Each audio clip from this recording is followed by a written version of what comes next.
दैनिक Bible पठन दिन 225। पुराना नियम अक्लीसियास्टीस 7, अक्लीसियास्टीस 8, अक्लीसियास्टीस चैप्टर 9:1-12। सुयश अच्छी सुगंध से उत्तम है। वो दिन जन्म के दिन से सदा उत्तम है जब व्यक्ति मरता है। उत्तम है वो दिन व्यक्ति जब मरता है। उत्सव में जाने से जाना गर्मी में सदा उत्तम हुआ करता है, क्योंकि सभी लोगों की मृत्यु तो निश्चित है। हर जीवित व्यक्ति को सोचना चाहिए इसे। हंसी के ठहाके से शोक उत्तम है, क्योंकि जब हमारे मुख पर उदासी का वास होता है तो हमारे हृदय शुद्ध होते हैं। विवेकी मनुष्य तो सोचता है मृत्यु की, किंतु मूर्ख जन तो बस सोचते रहते हैं कि गुजरे समय अच्छा। विवेकी से निंदित होना उत्तम होता है, अपेक्षाकृत इसके कि मूर्ख से प्रशंसित हो। मूर्ख का ठहाका तो बेकार होता है। यह वैसे ही होता है जैसे कोई कांटों को नीचे जलाकर पात तपाए। लोगों को सताकर लिया हुआ धन विवेकी को भी मूर्ख बना देता है, और घूस में मिला धन उसकी मति को हर लेता है। बात को शुरू करने से अच्छा उसका अंत करना है। उत्तम है नम्रता और धैर्य धीरज के खोने और अंधकार से। क्रोध में जल्दी से मत आओ, क्योंकि क्रोध में आना मूर्खता है। मत कहो बीते दिनों में जीवन अच्छा क्यों था। विवेकी हमें ये प्रश्न पूछने को प्रेरित नहीं करता है। विवेकी हमें प्रेरित नहीं करता है पूछने ये प्रश्न। जैसे उत्तराधिकारी में संपत्ति का प्राप्त करना अच्छा है, वैसे ही बुद्धि को पाना भी उत्तम है। जीवन के लिए ये लाभदायक है। धन के समान बुद्धि भी रक्षा करती है। बुद्धि के ज्ञान का लाभ ये है कि यह विवेकी जन को जीवित रखता है।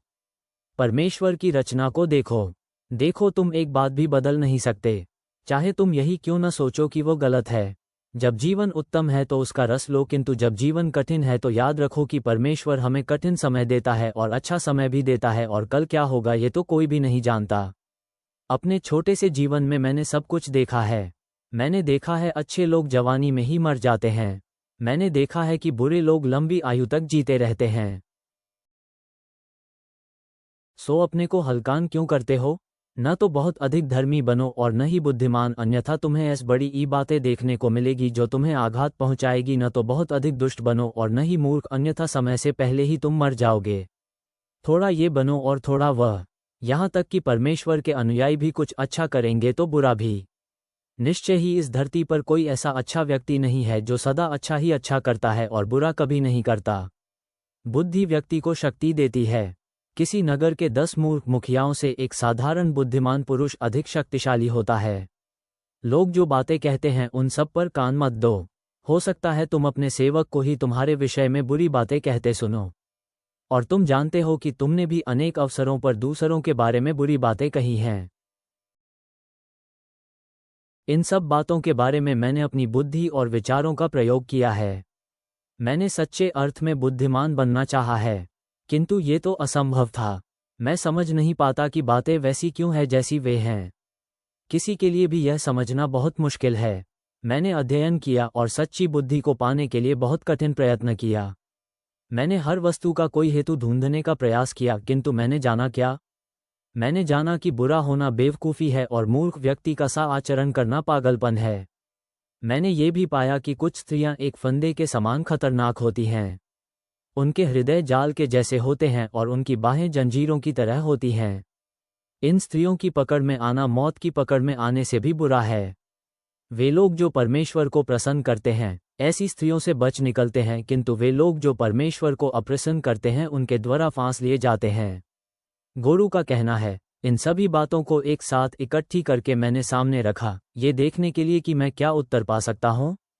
उत्तरों की खोज में तो मैं आज तक हूँ, किंतु मैंने इतना तो पा ही लिया है कि हजारों में कोई एक अच्छा पुरुष तो मुझे मिला भी, किंतु अच्छी स्त्री तो कोई एक भी नहीं मिली। एक बात और जो मुझे पता चली है, परमेश्वर ने तो लोगों को नेक ही बनाया था, किंतु लोगों ने बुराई के अनेकों रास्ते ढूंढ लिए। वस्तुओं को जिस प्रकार एक बुद्धिमान व्यक्ति समझ सकता है और उनकी व्याख्या कर सकता है, वैसे कोई भी नहीं कर सकता। उसकी बुद्धि उसे प्रसन्न रखती है। बुद्धि एक दुखी मुख को प्रसन्न मुख में बदल देती है। मैं तुमसे कहता हूं कि तुम्हें सदा ही राजा की आज्ञा माननी चाहिए। ऐसा इसलिए करो क्योंकि तुमने परमेश्वर को वचन दिया था। राजा के आगे जल्दी मत करो, उसके सामने से हट जाओ। यदि हालात प्रतिकूल हो तो उसके इर्द गिर्द मत रहो, क्योंकि वह तो वही करेगा जो उसे अच्छा लगेगा। आज्ञाएं देने का राजा को अधिकार है, कोई नहीं पूछ सकता कि वह क्या कर रहा है। यदि राजा आज्ञा का पालन करता है तो वह सुरक्षित रहेगा। किंतु एक बुद्धिमान व्यक्ति ऐसा करने का उचित समय जानता है और वह ये भी जानता है कि समुचित बात कब करनी चाहिए। उचित कार्य करने का किसी व्यक्ति के लिए एक ठीक समय होता है और एक ठीक प्रकार। प्रत्येक व्यक्ति को एक अवसर लेना चाहिए, उसे निश्चित करना चाहिए कि उसे क्या करना है, और फिर अनेक विपत्तियों के होने पर भी उसे वह करना चाहिए। आगे चलकर क्या होगा यह निश्चित नहीं होने पर भी उसे वह करना चाहिए, क्योंकि भविष्य में क्या होगा ये तो उसे कोई बता ही नहीं सकता। आत्मा को इस देह को छोड़कर जाने से कोई नहीं रोके रख सकता है। अपनी मृत्यु को रोक दें, ऐसी शक्ति तो किसी भी व्यक्ति में नहीं है। जब युद्ध चल रहा हो तो किसी भी सैनिक को यह स्वतंत्रता नहीं है कि वह जहां चाहे वहां चला जाए। इसी प्रकार यदि कोई व्यक्ति पाप करता है तो वह पाप उस व्यक्ति को स्वतंत्र नहीं रहने देता। मैंने ये सब बातें देखी हैं। इस जगत में कुछ घटता है, उन बातों के बारे में मैंने बड़ी तीव्रता से सोचा है, और मैंने देखा है कि लोग दूसरे व्यक्तियों पर शासन करने की शक्ति पाने के लिए सदा संघर्ष करते रहते हैं और लोगों को कष्ट पहुंचाते रहते हैं।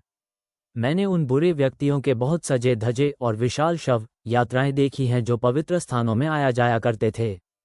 शव यात्राओं की क्रियाओं के बाद लोग जब घर लौटते हैं तो वे जो बुरा व्यक्ति मर चुका है उसके बारे में अच्छी अच्छी बातें कहा करते हैं, और ऐसा उसी नगर में हुआ करता है जहां उसे बुरे व्यक्ति ने बहुत बहुत बुरे काम किए हैं।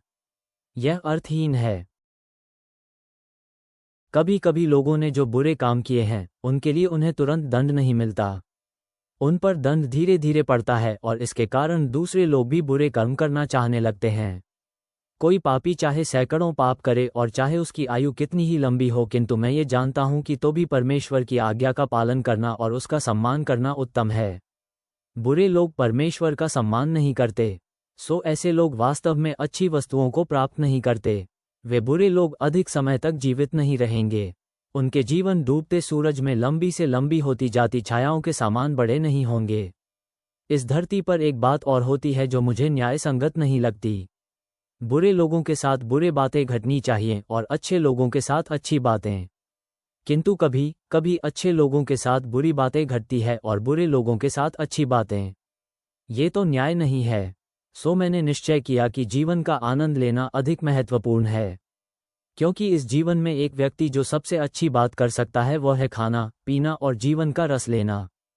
इससे कम से कम व्यक्ति को इस धरती पर उसके जीवन के दौरान परमेश्वर ने करने के लिए जो कठिन काम दिया है उसका आनंद लेने में सहायता मिलेगी। इस जीवन में लोग जो कुछ करते हैं उसका मैंने बड़े ध्यान के साथ अध्ययन किया है। मैंने देखा है कि लोग कितने व्यस्त हैं। वे प्रायः बिना सोए रात दिन काम में लगे रहते हैं। परमेश्वर जो करता है उन बहुत सी बातों को भी मैंने देखा है कि इस धरती पर परमेश्वर जो कुछ करता है लोग उसे समझ नहीं सकते। उसे समझने के लिए मनुष्य बार बार प्रयत्न करता है, किंतु फिर भी समझ नहीं पाता। यदि कोई बुद्धिमान व्यक्ति भी यह कहे कि वह परमेश्वर के कामों को समझता है तो ये भी सत्य नहीं है। उन सब बातों को तो कोई भी व्यक्ति समझ ही नहीं सकता। मैंने इन सभी बातों के बारे में बड़े ध्यान से सोचा है और देखा है कि अच्छे और बुद्धिमान लोगों के साथ जो घटित होता है और वे जो काम करते हैं उनका नियंत्रण परमेश्वर करता है। लोग नहीं जानते कि उन्हें प्रेम मिलेगा या घृणा, और लोग नहीं जानते हैं कि कल क्या होने वाला है। किंतु एक बात ऐसी है जो हम सब के साथ घटती है, हम सभी मरते हैं। मृत्यु अच्छे लोगों को भी आती है और बुरे लोगों को भी। पवित्र लोगों को भी मृत्यु आती है और जो पवित्र नहीं हैं वे भी मरते हैं। लोग जो बलियां चढ़ाते हैं वे भी मरते हैं, और वे भी जो बलियां नहीं चढ़ाते हैं। धर्मी जन भी वैसे ही मरता है जैसे एक पापी। वो व्यक्ति जो परमेश्वर को विशेष वचन देता है वह भी वैसे ही मरता है जैसे वह व्यक्ति जो उन वचनों को देने से घबराता है। इस जीवन में जो भी कुछ घटित होता है उसमें सबसे बुरी बात यह है कि सभी लोगों का अंत एक ही तरह से होता है। साथ ही यह भी बहुत बुरी बात है कि लोग जीवन भर सदा ही बुरे और मूर्खतापूर्ण विचारों में पड़े रहते हैं और अंत में मर जाते हैं। हर उस व्यक्ति के लिए जो अभी जीवित है एक आशा बची है। इससे कोई अंतर नहीं पड़ता कि वह कौन है। ये कहावत सच्ची है, किसी मरे हुए सिंह से एक जीवित कुत्ता अच्छा है। जीवित लोग जानते हैं कि उन्हें मरना है, किंतु मरे हुए तो कुछ भी नहीं जानते। मरे हुओं को कोई और प्रतिदान नहीं मिलता। लोग उन्हें जल्दी ही भूल जाते हैं। किसी व्यक्ति के मर जाने के बाद उसका प्रेम, घृणा और ईर्ष्या सब समाप्त हो जाते हैं। मरा हुआ व्यक्ति संसार में जो कुछ हो रहा है उसमें कभी हिस्सा नहीं बटाता।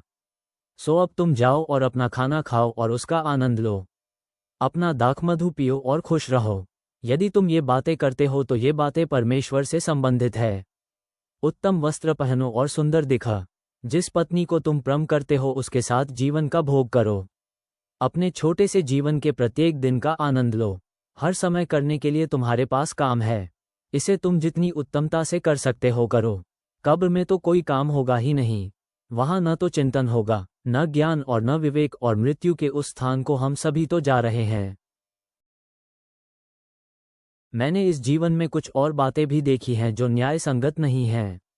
सबसे अधिक तेज दौड़ने वाला सदा ही दौड़ में नहीं जीतता। शक्तिशाली सेना ही युद्ध में सदा नहीं जीतती। सबसे अधिक बुद्धिमान व्यक्ति ही सदा अर्जित किए को नहीं खाता। सबसे अधिक चुस्त व्यक्ति ही सदा धन दौलत हासिल नहीं करता है, और एक पढ़ा लिखा व्यक्ति ही सदा वैसी प्रशंसा प्राप्त नहीं करता जैसा प्रशंसा के वह योग्य है। जब समय आता है तो हर किसी के साथ बुरी बातें घट जाती हैं। कोई भी व्यक्ति यह नहीं जानता है कि इसके बाद उसके साथ क्या होने वाला है। वह जाल में फंसी उस मछली के समान होता है जो यह नहीं जानती कि आगे क्या होगा। वो उस जाल में फंसी चिड़िया के समान होता है जो यह नहीं जानती कि क्या होने वाला है। इसी प्रकार एक व्यक्ति उन बुरी बातों में फांस लिया जाता है जो उसके साथ घटती हैं। नया नियम 1 Corinthians chapter 7:36 से 40, 1 Corinthians chapter 8:1-13। यदि कोई सोचता है कि वह अपनी युवा हो चुकी कुंवारी प्रिया के प्रति उचित नहीं कर रहा है, और यदि उसकी कामभावना तीव्र है तथा दोनों को ही आगे बढ़कर विवाह कर लेने की आवश्यकता है, तो जैसा वह चाहता है उसे आगे बढ़कर वैसा कर लेना चाहिए। वो पाप नहीं कर रहा है, उन्हें विवाह कर लेना चाहिए। किंतु जो अपने मन में बहुत पक्का है और जिस पर कोई दबाव भी नहीं है, बल्कि जिसका अपनी इच्छाओं पर भी पूरा बस है, और जिसने अपने मन में पूरा निश्चय कर लिया है कि वह अपनी प्रिया से विवाह नहीं करेगा, तो वह अच्छा ही कर रहा है। सो वो जो अपनी प्रिया से विवाह कर लेता है अच्छा करता है, और जो उससे विवाह नहीं करता वह और भी अच्छा करता है। जब तक किसी स्त्री का पति जीवित रहता है तभी तक वह विवाह के बंधन में बंधी होती है, किंतु यदि उसके पति देहांत हो जाता है तो जिसके साथ चाहे विवाह करने वह स्वतंत्र है, किंतु केवल प्रभु में। पर यदि जैसी वह है वैसी ही रहती है तो अधिक प्रसन्न रहेगी। यह मेरा विचार है, और मैं सोचता हूं कि मुझ में भी परमेश्वर के आत्मा का ही निवास है। अब मूर्तियों पर चढ़ाई गई बलि के विषय में हम ये जानते हैं, हम सभी ज्ञानी हैं। ज्ञान लोगों को अहंकार से भर देता है, किंतु प्रेम से व्यक्ति अधिक शक्तिशाली बनता है। यदि कोई सोचे कि वह कुछ जानता है तो जिसे जानना चाहिए उसके बारे में तो उसने अभी कुछ जाना ही नहीं। यदि कोई परमेश्वर को प्रेम करता है तो वह परमेश्वर के द्वारा जाना जाता है। सो मूर्तियों पर चढ़ाए गए भोजन के बारे में हम जानते हैं कि इस संसार में वास्तविक प्रतिमा कहीं नहीं है, और यह कि परमेश्वर केवल एक ही है। और धरती या आकाश में यद्यपि तथाकथित बहुत से देवता हैं, बहुत से प्रभु हैं, किंतु हमारे लिए तो एक ही परमेश्वर है, हमारा पिता। उसी से सब कुछ आता है और उसी के लिए हम जीते हैं। प्रभु केवल एक है, यीशु मसीह। उसी के द्वारा सब वस्तुओं का अस्तित्व है और उसी के द्वारा हमारा जीवन है। किंतु ये ज्ञान हर किसी के पास नहीं है। कुछ लोग जो अब तक मूर्ति उपासना के आदी हैं, ऐसी वस्तुएं खाते हैं और सोचते हैं जैसे मानो वे वस्तुएं मूर्ति का प्रसाद हों।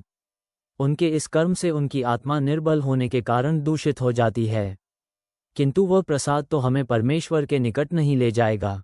यदि हम उसे न खाएं तो कुछ घट नहीं जाता, और यदि खाएं तो कुछ बढ़ नहीं जाता।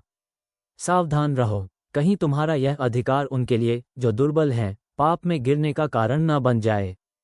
क्योंकि दुर्बल मन का कोई व्यक्ति यदि तुझ जैसे इस विषय के जानकार को मूर्ति वाले मंदिर में खाते हुए देखता है तो उसका दुर्बल मन क्या उस हद तक नहीं भटक जाएगा कि वह मूर्ति पर बलि चढ़ाई गई वस्तुओं को खाने लगे। तेरे ज्ञान से दुर्बल मन के व्यक्ति का तो नाश ही हो जाएगा, तेरे उसी बंधु का जिसके लिए मसीह ने जान दे दी। इस प्रकार अपने भाइयों के विरुद्ध पाप करते हुए और उनके दुर्बल मन को चोट पहुंचाते हुए तुम लोग मसीह के विरुद्ध पाप कर रहे हो। इसलिए यदि भोजन मेरे भाई को पाप की राह पर बढ़ाता है तो मैं फिर कभी भी मांस नहीं खाऊंगा, ताकि मैं अपने भाई के लिए पाप करने की प्रेरणा न बनूं। भजन संहिता साम चैप्टर 95:1 से 11। आओ हम यहोवा के गुण गाएं। आओ हम उस चट्टान का जय जयकार करें जो हमारी रक्षा करता है। आओ हम यहोवा के लिए धन्यवाद के गीत गाएं। आओ हम उसके प्रशंसा के गीत आनंदपूर्वक गाएं। क्योंकि यहोवा महान परमेश्वर है। वो महान राजा सभी अन्य देवताओं पर शासन करता है। गहरी गुफाएं और ऊंचे पर्वत यहोवा के हैं। सागर उसका है, उसने उसे बनाया है। परमेश्वर ने स्वयं अपने हाथों से धरती को बनाया है।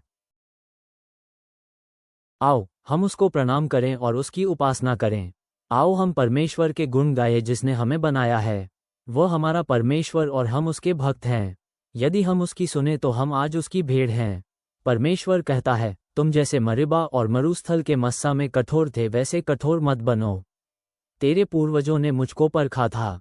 उन्होंने मुझे परखा, पर तब उन्होंने देखा कि मैं क्या कर सकता हूँ।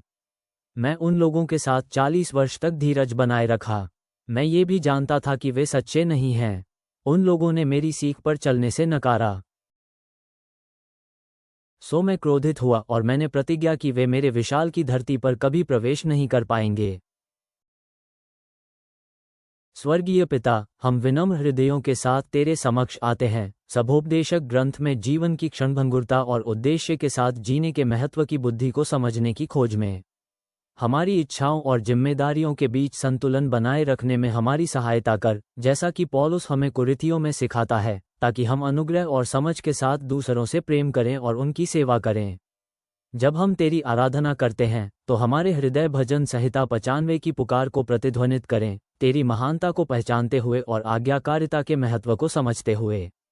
हमें प्रत्येक क्षण को पूर्ण रूप से अपनाने के लिए मार्गदर्शन दे, जीवन के उपहार को संजोते हुए, साथ ही तुझसे और एक दूसरे के प्रति अपनी प्रतिबद्धताओं का सम्मान करते हुए। हे परमेश्वर, हमें अपने हृदय के और निकट खींच ले। आमीन।